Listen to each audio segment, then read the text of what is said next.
Welcome to the Zoe Routh Leadership Podcast, where we share all things people stuff in leadership. Learn from leaders who have done the hard yards and learn from experience. Hear from expert authors about the latest insights from culture to strategy and messy people dynamics. Get tips and insights from multiple award-winning author and leadership expert herself, Zoe Routh. Now, on with the show. Hi, it's Zoe. Do you think the future is getting better or worse? Are you feeling optimistic or pessimistic about what's happening around the world with technology, nationalism, etc.? Well, my guest today is an avid optimist. She is a futurist. Her name is Christina Gerakiteys, and we just found out that we are related through marriage. Isn't that hilarious? And we had no idea about this before we started the conversation, which is amazing. Christina is the founder of Utopia X Global, which is a communications and innovation company. She is the author of several books, and she is also the co-CEO of Singularity University here in Australia. And its Singularity University has been on a meteoric rise in the last few years, and there are chapters around Australia. SU, that's probably easier to say than Singularity University, SU is all about the intersection of humanity and converging technologies. And she speaks with such passion and enthusiasm about the topic and what's possible for us as humans. In this interview, we dive into what can we do as humans to expand our perspective. Our theme for this quarter is vertical development, and that's all about having a more inclusive, ever-expanding sense of who we are and who our circle of concern is, as well as being able to take multiple perspectives. Those are some of the key hallmarks for vertical development. So we explored the nitty-gritty of all of that. So be prepared to be inspired, to be enthused, and to have your mind expanded as we go through this fabulous conversation. Let's do it.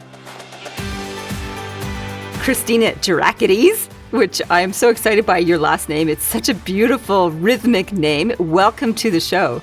Thank you. Thanks for having me. And I must admit, I'm very fond of the name as well. That's a good start. And just before we hit record, we worked out that you know my brother-in-law and sister-in-law because you live in the same district up in Merriweather in Newcastle. So I love that little personal connection across the planet. Absolutely. We say there's only 1 degree of separation with anybody and anything, all your acquaintances. So, wow, fancy discovering that your brother-in-law and sister-in-law are my husband's first cousins. So there you go. Small world. That makes us related, I think. I think so. Well, I'm interested in stories, and I'm really curious about how you came to be the co-CEO of Singularity University, because I'm a huge fan of Peter Diamandis and the work that he's doing in Singularity University, sort of at the advanced face of expanding humanity's potential. So how did you end up doing what you're doing now? It is a wonderful story for me. So I have been involved in innovation for quite some time before it became trendy and everybody needed to have an innovation department, when we were getting actually a little bit headbutted because nobody quite understood what innovation was. And I was very privileged to be able to go to conferences globally, and I had met and heard a lot of the SU speakers at the Front End of Innovation conference in Boston, for example, and I ended up being asked quite a few years ago now if I wanted to look after Peter Diamandis. He came to Australia to speak at the Creative Innovation Conference in Melbourne, and I politely declined, thinking that somebody... What? I know, crazy, isn't it? Politely declined, thinking somebody much younger than I would benefit greatly from the knowledge that Peter would give, and thinking that I could be of greater service to the conference, doing more of the generic and being there to help other people consistently rather than having the privilege of looking after one person for 2 days. Anyway, have I lived to regret that? Absolutely.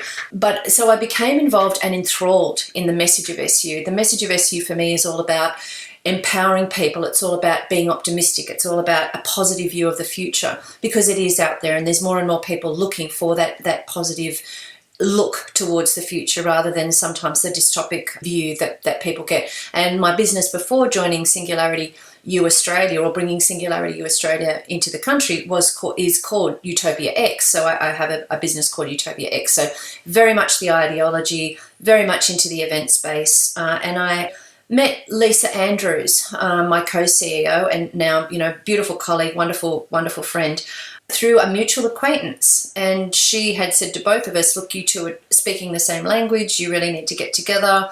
She introduced us. We had organised a half-hour coffee. 3 hours later, Lisa and I were still talking, and our colleague had left, around the half-hour mark. So it was this continuous conversation.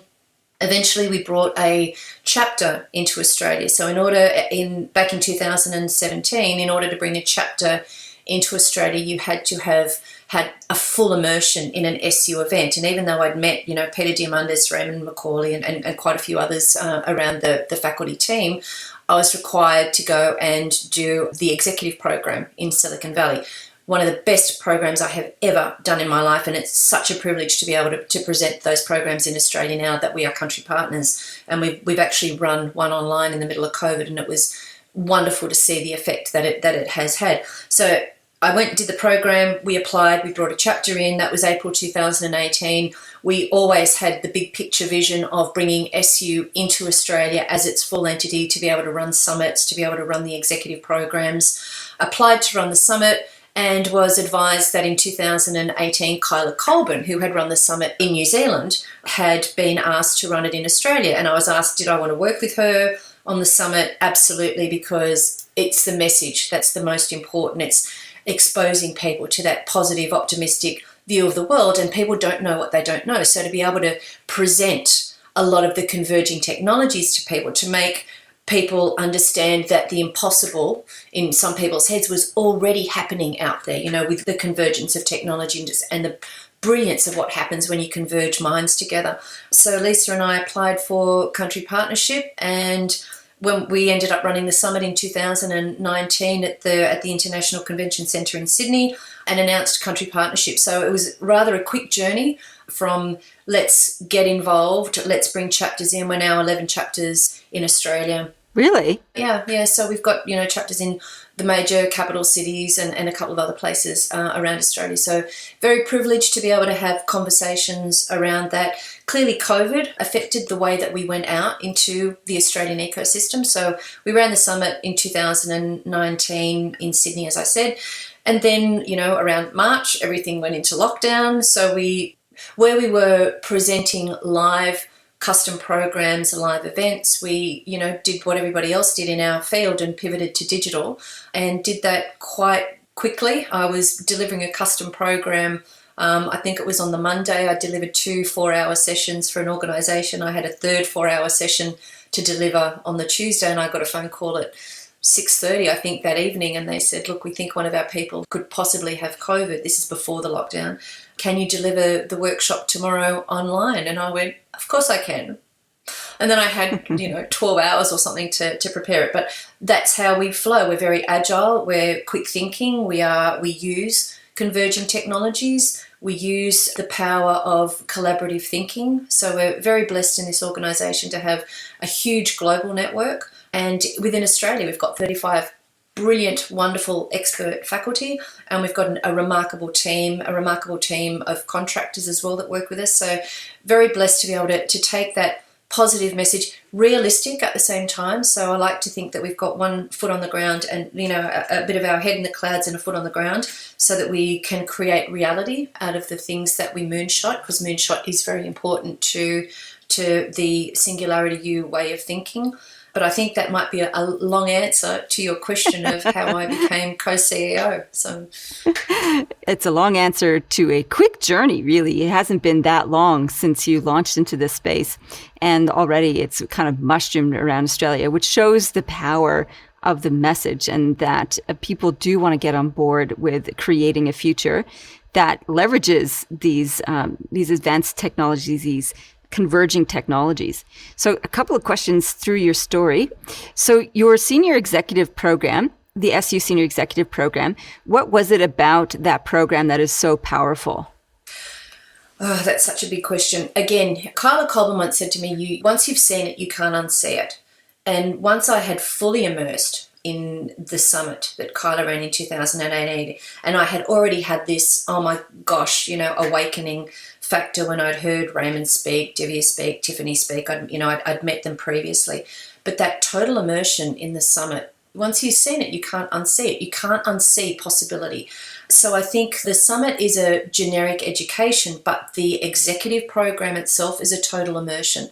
So it was 5 days in Silicon Valley with an amazing group of leaders from around the world. And I remember walking into a room and joining a couple of conversations instantly and thinking, oh my goodness, I found my tribe. I found the people that I feel totally at ease, totally comfortable with, sharing a vision of a utopic future, not sharing fears, but sharing possibility, and the concept of abundance was absolutely natural to every fiber in my body.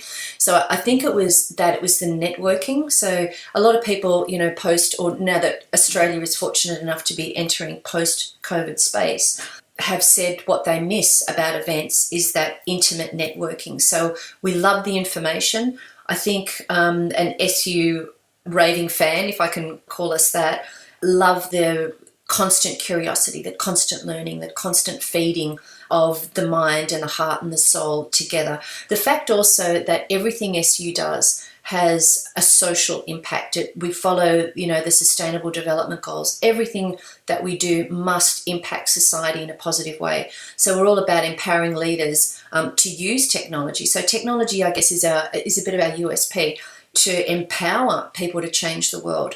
And I like to say for Singularity U Australia that we exist at the intersection of the values of humanity with the value of technology. And I can say that we spend a lot of time dispelling people's fears around technology because there's so much rhetoric around tech being used for bad. And I keep saying to people, it's not the technology, it's the human behind the technology that has the ability to tilt it to using for good and to scaling and to solving some of humanity's grand challenges, or it's the human behind the tech that hacks somebody or that has malintent.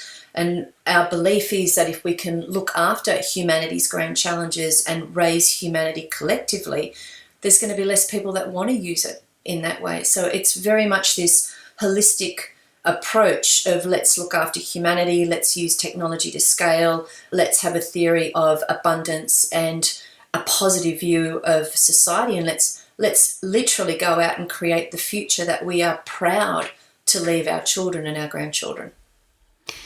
It's a beautiful vision, and I want to explore a little bit about this nature of humanity piece, because the topic or the theme for this quarter is vertical development. And in the integral leadership space, that means about increasing people's capacity for inclusion so that the circle of us expands and our ability to navigate complexity increases. So if we have a vision of, elevating humanity, supporting humanity to become its best, where do you sit in terms of the way that you described it, there's people with malintent and there's people with good intent. And your belief is that if we elevate humanity, then there'll be less of the malintended. So how do we go about elevating humanity is my first question on this. So I believe in a top-down, bottom-up approach. Nothing happens unless we've got people all meeting in the middle. The more conversation. So you can choose to have a ripple effect, and you can choose to have conversations around your dinner table that speak about all the good things that are happening in the world right now. And even out of the absolute horror, for example, that's happening in India right now, and you wouldn't wish that on anyone. You wouldn't wish COVID and the whole experience that humanity's gone through over the last 18 months on anyone. We look for the silver in all of that. So how has humanity actually come together to help? We've used technology to connect scientists all around the world to reach a situation where we can treat, vaccinate, share information because of technology faster than anything ever would have happened before. But it all starts with those conversations. What kind of world do you want to live in? And for me, it's very easy for us to fall into that negative space because, fight or flight when we were living in tribes many, many, many, many years ago, we had to survive. And we've brought elements of that still exist in our DNA and our psyche. How do we change that? How do we go? We no longer have that fight or flight necessity to escape the saber-toothed tiger or the beast that's hunting us for dinner. How do we flip that fear into love? So we know that every decision that we make, every emotion ends up in or has its beginning and its end in love or fear. How do we move that more into the love space? Because it's very easy for us to talk about fear and all the things that can go wrong. We find it a harder conversation somehow to speak in terms of love and peace and harmony and kindness and compassion, although I believe we're at a tipping point now, and you can hear the conversations happening more and more around that. Whoever would have thought that a Prime Minister of 5 million people, a female in New Zealand, Jacinda Ardern, would have such an effect speaking about kindness, compassion, having a happiness metric. Take that back 10 years. That never would have happened. Now people are actually talking about the female leadership of Jacinda Ardern, who's Prime Minister of a country of 5 million people. And I think that's an amazing thing. There are more and more people around the world talking in terms of how do we measure success. The Davos Manifesto in 2020 at the Economic Forum spoke about if you don't have that social impact bottom line as an ASX, Fortune 500 company, you won't exist in the future. We have to be more socially connected and more socially concerned. And it's because there's conversations, and I believe we've reached a tipping point. So, humans everywhere, we have decisions to make. We are on the tightrope. Which way are we going to tilt? And we're lending our voice to, we're going to tilt the world for good. And that's where we intend the conversations to go. So how do you do it? You have small conversations around your dinner table which have a ripple effect, which have an effect on your families, on your society. So we also have this idea that if we affect our family will affect community, our community will affect business, our business will affect what's happening in our societies, in our countries. Eventually that has a global effect. And look at what's happening around the world now with health, with climate and education. Education is being spoken about all over the world about needing to shift. COVID again, you wouldn't wish it on anyone, but it has actually accelerated changes in medtech, edtech, fintech. Every bit of technology has been accelerated because of COVID. I've never seen so much red tape cut so quickly. And isn't that so refreshing, to know that if we need to, we can make decisions and we can make things happen extremely quickly. So how do we do it? Have the conversations. How does the top end do it? Education, educating our companies, being socially aware, adopting social causes, understanding that if you don't, as I just said, if you don't have that social bottom line, if you're not aligned with something that's going to make the world a better place, your organisation isn't going to exist. People power is actually coming back, tenfold, 10x, because we're having those conversations. And we can sit here and debate the pros and cons of social media, but people have been given a voice. Sometimes that voice, all the talk around fake news, I was horrified the other day, and this is my own personal opinion, horrified to see somebody walking towards me who had a shirt on that said COVID is a scam. And I had just 2 days earlier had a conversation with a colleague in India who was telling me how hopeless and helpless they all feel and how his country's being ravaged. And I won't go into some of the more grotesque details of the conversation, but to think that that was happening in a country, and I had been in close contact with a colleague, and somebody was walking towards me with that shirt on, I can't tell you what it did to my heart. But having those conversations, and having those conversations with compassion and kindness and love, and actually understanding that everybody has a different perspective, and not going out there to convince somebody that you're right and they're wrong, but having the ability to share information. That's where the conversations start. And I think the top-down approach, which is where executive programs and sending managers to summits and things like that happen, is that once you understand the capacity, when we converge augmented reality, virtual reality, artificial intelligence, robotics, all the different technologies that are available, and they're increasing, and wait till quantum actually does come in and the superpower that will have. But once you converge the technologies and you understand the beautiful things that can be created, one of my favorite examples of that is at the summit in 2019, we had Dr. Jordan Nguyen come and give a talk, and we were to have Jessica Irwin, a young lady that has cerebral palsy. She was going to perform, so she'd always wanted to create music. And Jordan actually wrote her a program where she could play a synthesizer from an iPad with her eyes. And to Wow. Exactly. She was going to do it live, and she ended up having to have an operation and wasn't able to join us live, but we played the clip. There wasn't a hair that didn't stand up in the whole of the ICC, and I'm sure there were lots of tears shed. But she played with Steve Balby from Noiseworks, and they've got a clip. Look it up on YouTube. It's remarkable, and you see her playing the iPad with her eyes, and you go, that's where technology can take us. I've seen vision of somebody reaching out for the first time to have a drink on their own using a computer to control a robotic arm. And for us, we pick up a cup and we have a drink every day, and it's quite a normal thing. But to watch a loved one do that for the first time because technology has enabled it, wow.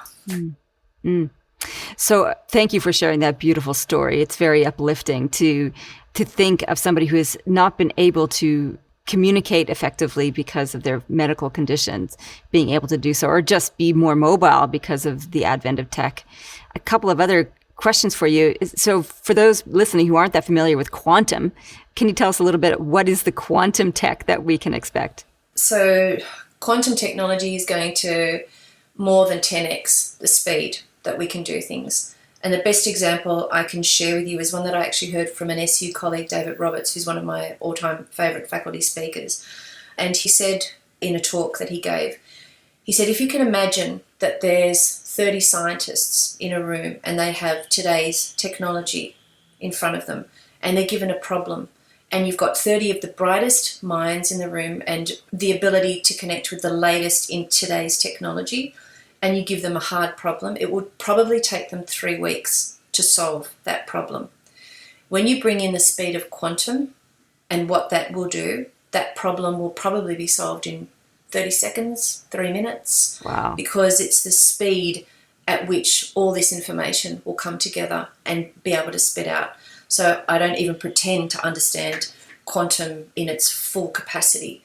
But what it will enable us to do, if we think that things have accelerated and that speed of change is absolutely remarkable right now, wait till quantum comes in. And that actually sets off a lot of fear in people. And my response to that fear is, yes, we have an exponential rise in technology, but we've also got an exponential rise in mindfulness, yoga, breathing, meditation. So all of that has also become something that is increasingly present in people's lives. And I have a belief that this is happening because if we are to cope with the speed of change as it is happening now and as it will happen into the future, we need to be able to take that one moment at a time. So if we live in the present moment, which is what all those techniques teach us to do, yoga, live in the moment, breathing, live in the moment. If we live in the moment, we can cope, our brains, our bodies can cope with the information that is coming at us. And we also, I believe, all the talk around social media now, we are having discussions on how to filter. So the more discussions we have on how to filter, all these things, for me, they're not happening by accident. They're happening because we're on a path and, we're given choices, the theory of relativity, there's opposite reactions. Everything has an equal and opposite reaction. So I truly believe that we are being presented with opportunities at the moment that have never before existed in human lifetime. But I think also every era can say that, when they went from horse and cart to car, I'm sure they said, we are at the precipice of great change. And clearly they were. And maybe we're always on the precipice of great change, which is why that fear of change is something else that we're constantly trying to dispel, because we're changing every second. Our cells change every 7 years completely. Our thoughts, our ideas are shaped every day by different perceptions. So we are changing. Thank goodness the fashion of the 70s changed. Although I know some people who go, I really like the 70s and I love a 70s fashion party. But, I'm old enough to not really have worn it, but to have looked at people going, oh my God, what are you doing in that suit? And being able to look back. What were we thinking? who wore that? So change is constant. Change has always been constant, and I think that's part of our message as well. Let's embrace change, and we have a hashtag that's a future by design. If we're active, if we're having the conversations. But conversations, so I also have another favourite saying, and I don't know who to attribute it to because I've looked it up and it's been attributed to everyone from Einstein to Simon Sinek and Seth Godin. But it says, ideation without execution is hallucination. So we need to have the conversations so that people's psyche reaches tipping point. But we then also have to take action. So don't stand by while bad things happen. Be vocal. Have a respectful conversation. I often go back to I studied ancient history, and I go back to the philosophers of ancient Greece and the debates that happened. We don't have healthy debates anymore. We have That's right. crazy debates in Parliament where we think a debate is to deliver the worst insult possible to our opposition. But one of my favourite things at school was debating, and you actually had to go away and think about logical, reasonable arguments on both sides. And, to be honest with you, one of the biggest challenges for me that I enjoyed, because I always enjoy a challenge, was to be on the opposite side of my ideology in a debating team, because it made me go out and think about what somebody else's perspective was. And I think that is a skill that we really need to bring back into education, into schools, so that we can clearly understand and respect different people's perspective. And if a decision's made that's not the decision that I would make, that I still, for the benefit of humanity, put my support behind that decision. I think that's critical for vertical development, is the idea of taking perspective, the ability to see from someone else's eyes. And I think this is one of the challenges people have with that. Like if we're talking about the binary conversations we're having, let's say around COVID or even politics, even if you do stand in somebody else's shoes, and you can understand how they got to that point of view, what do you do then if you still disagree with their point of view? What do you do with that? So for me, if we're living in a true democracy, and I think it also comes with having an agile mindset. So I don't think that we are encouraged to develop an agile mindset and a fluid mindset, and that's something else that COVID has thrown us into. We've had to be fluid, we've had to be agile, we've had to change. Like, I said it overnight with the workshop that we delivered, we had to go really quickly and flip what we were doing. So I think having that agile mindset is a skill as well, but then it is respecting what the tribe, whether that is all of humanity, whether that's the whole World Health Organization or the whole Climate Council, or whether it's the decision that you make around a family table about what you're going to do on the weekend, and someone says, hey, I'm not going fishing. I'm going to throw every fish back. I'm a vegetarian. I can't stand seeing any sentient beings suffer. But if, 4 out of 5 of my family members decide that fishing is the thing to do on the weekend, do I grit and go along with it and throw the fish back, which I have been known to do? My family don't fish. That happened with my father, by the way. I was 6 years old and I kept throwing all the fish back into the water that they were catching, and boy, did I get into trouble later. But, it's that respect, or to say to them, hey, I really can't come with you. Have a great time. I'm not going to sink the boat or, stop you, punch a hole in the tires to stop you going. I respect the decision that you're making. I can't be a part of it, or I respect the decision that you're making, and we all need to form as one and do this. It is really difficult, particularly with the egocentricity that we have, but I also believe that things like mindfulness meditation and where we're heading in society at the moment is becoming less egocentric. So I think once we remove our ego, and that's all about me. So I have this other theory that we went through a period of time where we had a place in a tribe, and the tribe dictated what our job was, and we contributed to the tribe. We were of service to the tribe in that way, but it may not have been from our unique perspective. Then we went through another period of history where it was all about me. I'm going to do what I want to do, and it's about my talents and my gifts, and I'm going to go and shout those out to the world. And I also believe that we're transitioning into a period of history now where we go, I have these unique, wonderful skills that I'm going to use to be of service to the tribe. So still, it's not just about me and my ego, it's about how my unique individual skills, and we all have them, how they're going to service humanity. And that's why I also believe there's all this conversation around passion and purpose. So we've been talking about it for quite some time. Find your passion, find the thing that makes you want to get out of bed in the morning. I remember, teaching in motivational classes 20 years ago. Find out what this is. Find a job that's going to make you happy, because you're going to, theoretically, you sleep a third of your life, you play a third of your life. Even back then, it wasn't true. And you work for a third of your life. You have to find something that you love doing, that you're going to be able to get out of bed for. That is becoming a much more common conversation now. What is the purpose? What's the passion behind an organisation? And people will align themselves with an organisation now and apply for work there because they believe in the ideology. So I think all these things are moving together. The mindfulness, the converging tech, the passion, the purpose, the way that we're choosing to live our lives, and they're all moving, and they're all converging in themselves. So we've got convergence of thinking, convergence of tech, convergence of ideologies, but all those things are converging at the same time. And when you go, how do we lift? My hope is that they all rise, that we all rise together in those different areas. I read this fabulous book recently by Hansi Freinacht. It's his second book called Nordic, is it ideology or politics? Can't remember which. And he talks about this idea of relative utopia, and that, now is a utopia compared to 50 years ago. And 50 years ago, that was a utopia compared to the 50 years previously. And that each evolution of society is better, and it still comes with challenges.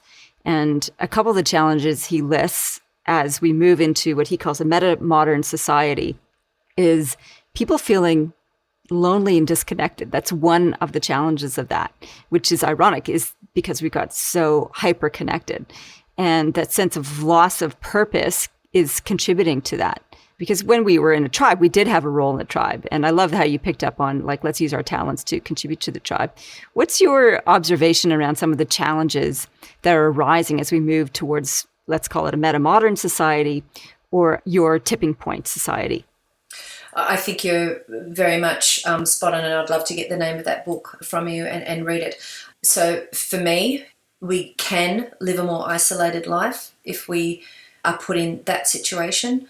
I think mental health is something that is incredibly huge at the moment, and something that we really need to deal with. But for me, it comes back to picking up and raising humanity altogether. And for me, that comes from people from having an equal start, an egalitarian platform. And this is what I mean by lifting society and giving everybody the same opportunity. So you have the same opportunity. Whether you take it or not is your choice. If I decide that I want to work 60 hours a week and I want to work to make the planet better, whether it be in education or climate or whatever my passion is, and I choose to do that, that's my choice. Similarly, somebody who is very content to nurture their patch, to nurture their community, and let's face it, if you nurture community, it allows other people to go out there and nurture the globe. So we actually need both. But if we give everybody that equal start, and everybody has a choice around how they want to use their time to serve their purpose. So that's the other thing that COVID has accelerated, is the idea of, a universal basic income. And clearly we haven't, I don't believe we found the perfect formula for that in any of the models that are happening around the world.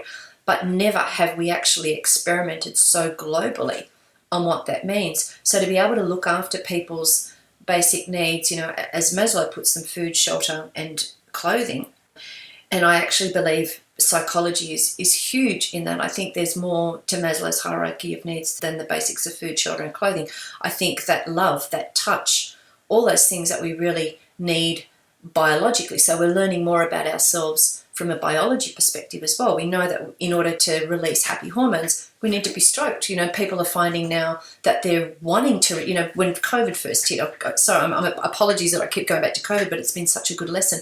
When COVID first hit and people went, no one will ever come back into the workplace, everyone will want to work from home, and, we're really happy to stay in our own space. We're finding that's not true. People want a mix of both. And I think, was it the McKinsey report or the Deloitte report recently that came out, said people want to move back maybe 3 days a week into the office and have 2 days at home, or the opposite, But then I spoke to a young grad yesterday, and because we're doing some research into workplaces at the moment, and I spoke to a young grad yesterday purely by accident, purely one of those water cooler moments where you have an accidental conversation with someone, and she was saying how much She loved being back at work in a physical space 5 days a week. So her choice is to be there 5 days a week because she has a thirst for knowledge, because she's a grad, because she wants to learn, she wants to connect with as many people as possible.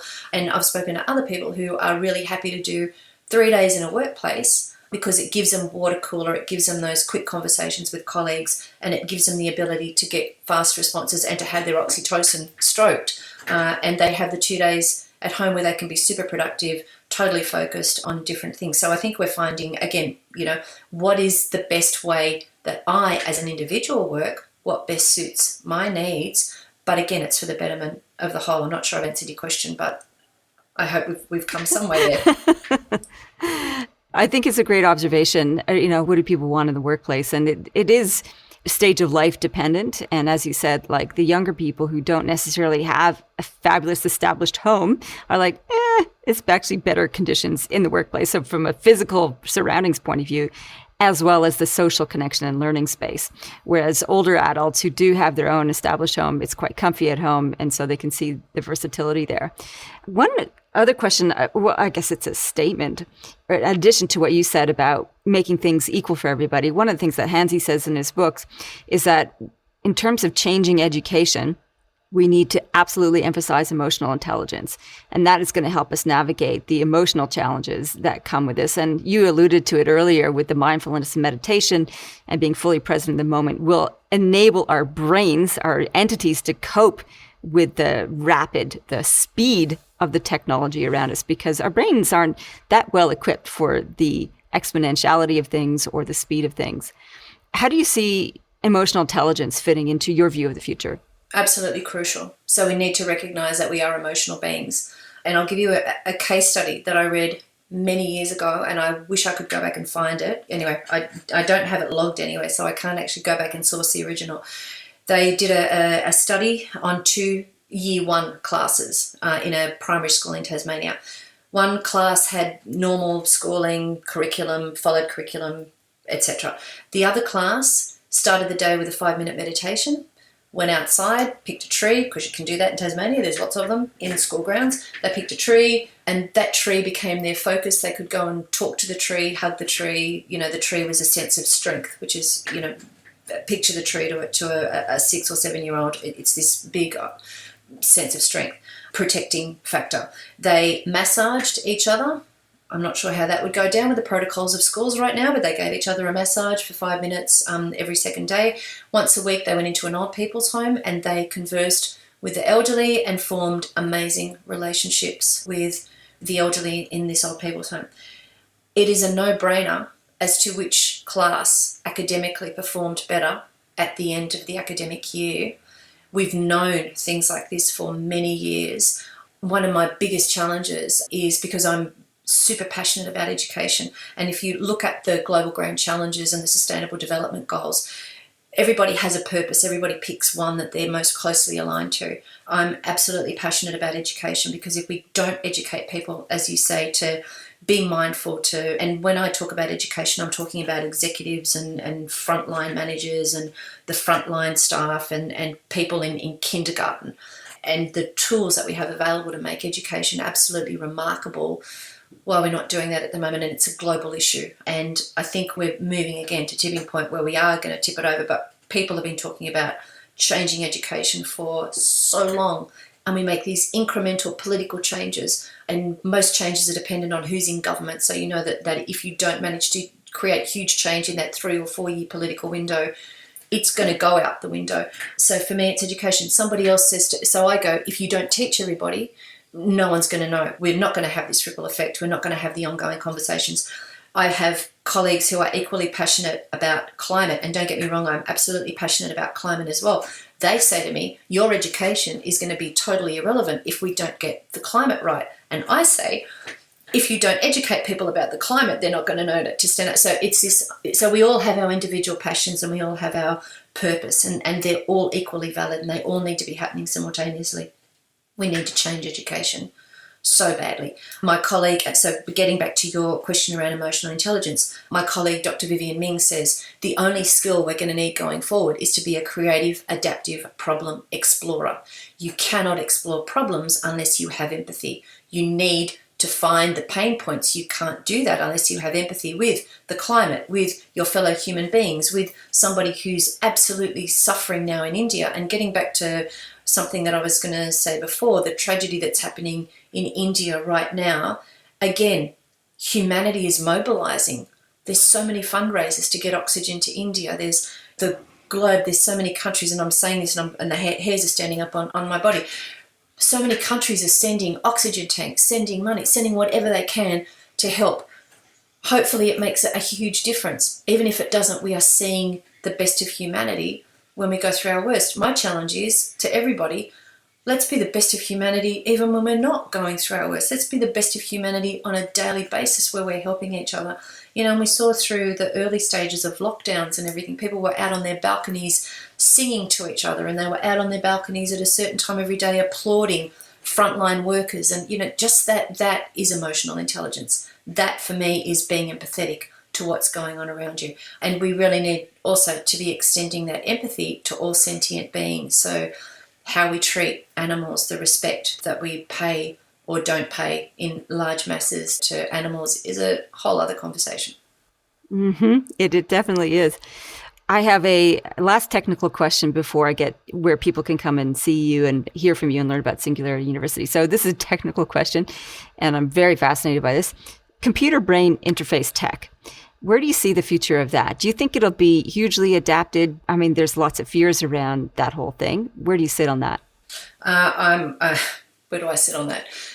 It depends on how empathetic and how loving humanity is. If we tilt to love and acceptance and empathy and respect and kindness and compassion, I don't have an issue with it at all, because we will use it to improve our lives. We will use it. You know, if I can walk into a room, we're doing, again, we're on another project at the moment. If I can walk into a room and it recognizes who I am because of a digital ID that it has through this brain interface, and it can feed me the music that I like, and it can feed me the temperature that I like, and it can say to me, hey, you're in this kind of mood, there's this really awesome documentary that you need to watch, or a podcast that Zoe's put together that you need to listen to right now, then that for me is a positive.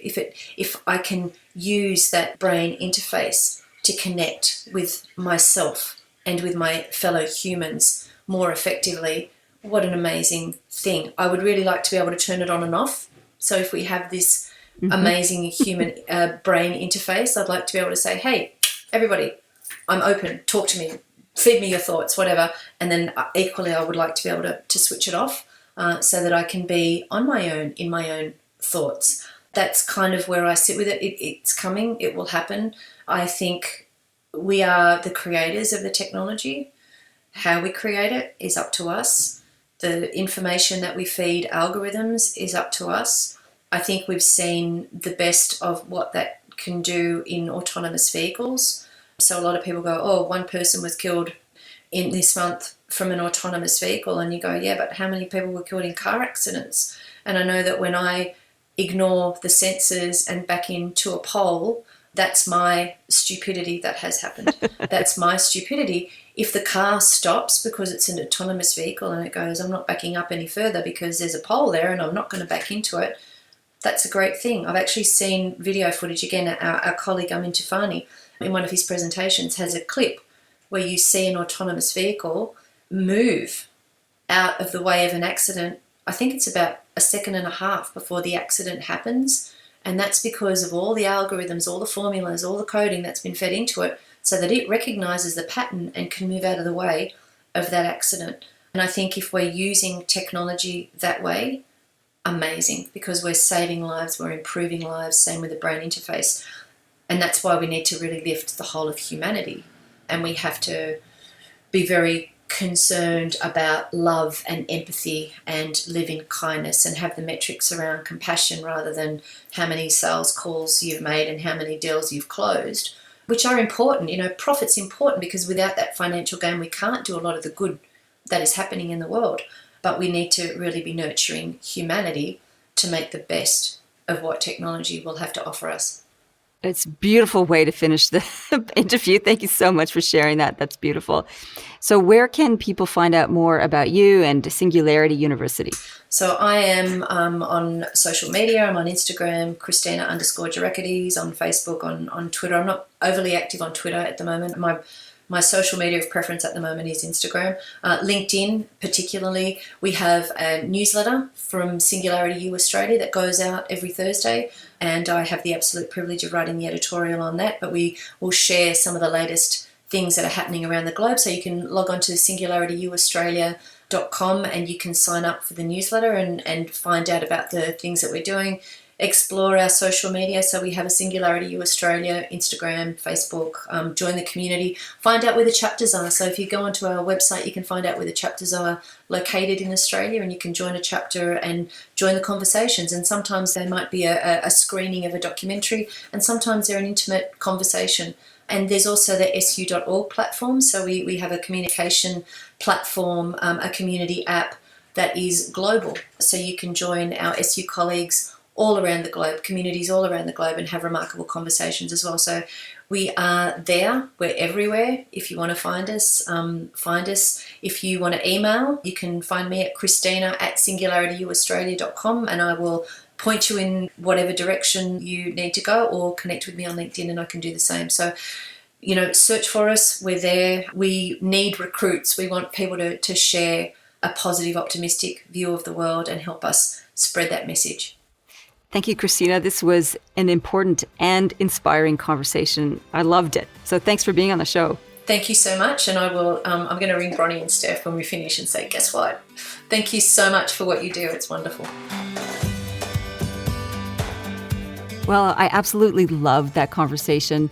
I could have talked to Christina all day. We have such a deep resonance in terms of our point of view and perspective and mission in the world. Two key takeaways for me. One is around perspective. It's no secret that I believe perspective is power.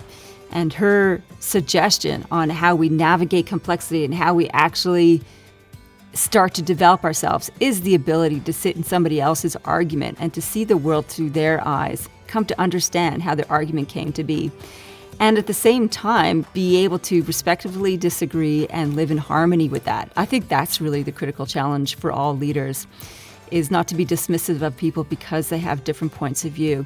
It's how we actually work with them and live with them when their points of view conflict so deeply with our own set of values.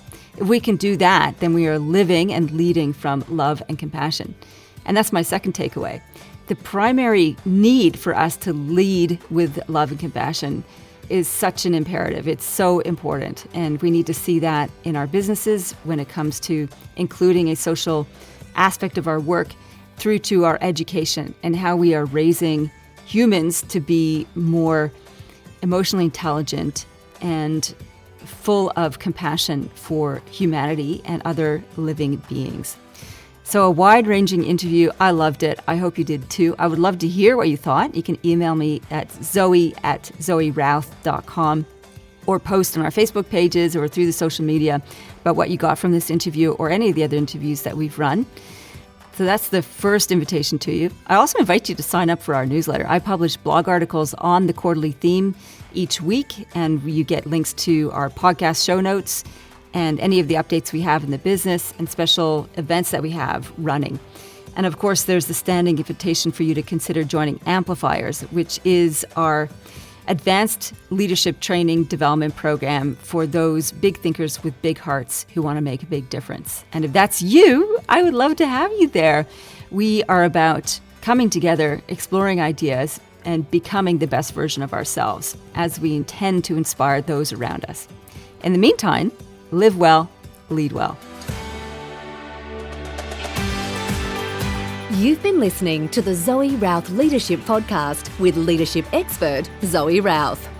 For more about people stuff and to contact Zoe, go to zoerouth.com.